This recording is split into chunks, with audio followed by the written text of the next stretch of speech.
Hello, my name is Anton Liverman, and I'm an advocate for content-based literacy instruction. What is that, you ask? All right, well, in basic terms, content literacy is the idea that learning how to read text is not solely on the English teacher's responsibility. You see, reading strategies should be taught in all courses like math, science, social studies. And if there are any special ed teachers out there like me, daily living skills. You see, content area literacy is a cognitive and social practice involving ability to and the desire to read. Notice you have to have the desire to read. Comprehension and critique and write all about different types of multiple forms of print. You see, content literacy is different from content knowledge. Now, some people may get that confused, but it is the skills, but it's not just really just the facts. You see, teaching content automatically makes students more content ready. It makes students more content literate. You see, teachers like myself enhance the ability of students to read and write about content simply just by teaching it. But content literacy is content specific. You see, just because a student is highly literate in math doesn't necessarily mean that they're highly literate in history class. You see, in content literacy, reading and writing are complementary tasks.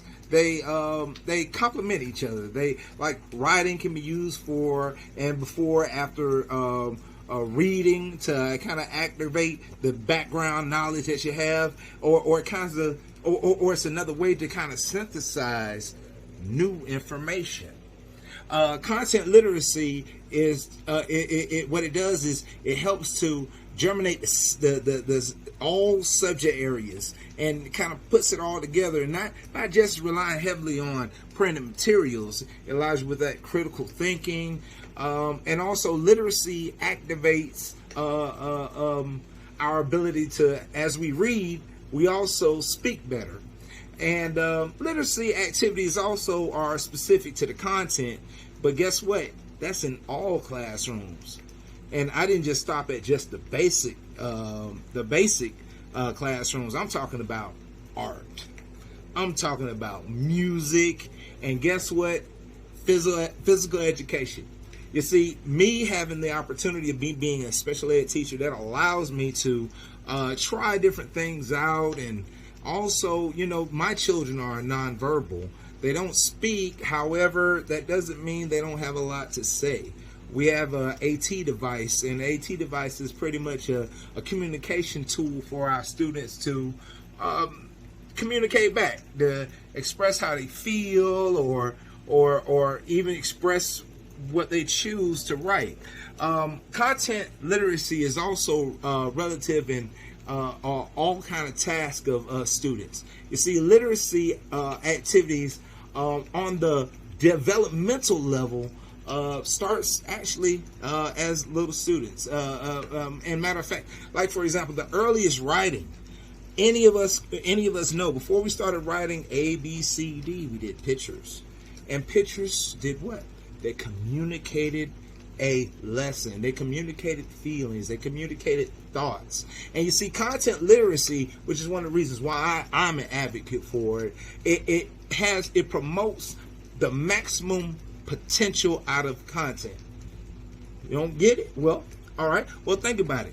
If you have the proper tools, students will get more out of text than you ever thought possible.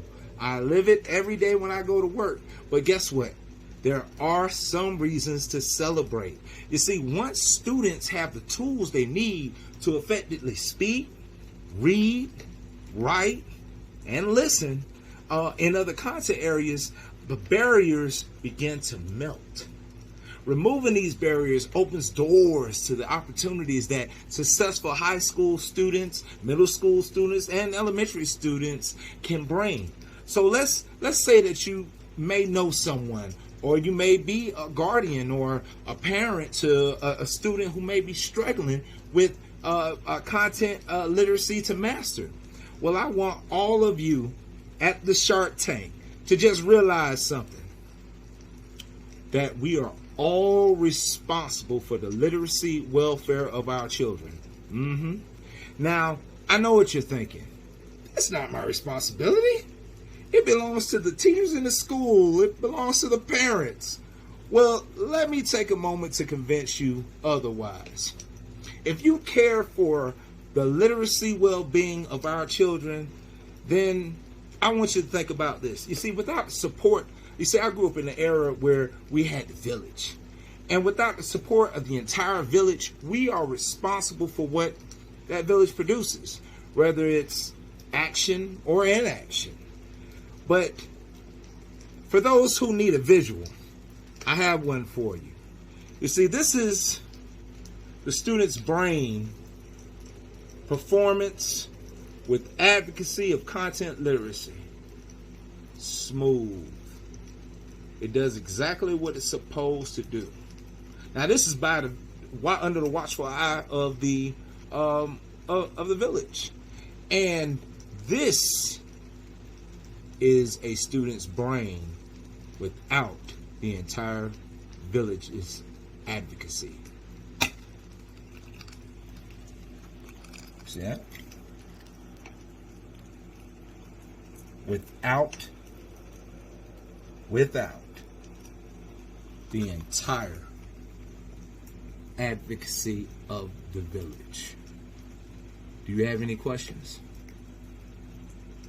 Oh, great. I'm glad you have questions. Well, if you have any other questions, for more information, you can contact the Middle Georgia RESA, which is the Regional Educational Service Agency, at www.mgresa.org. I'll be looking for you.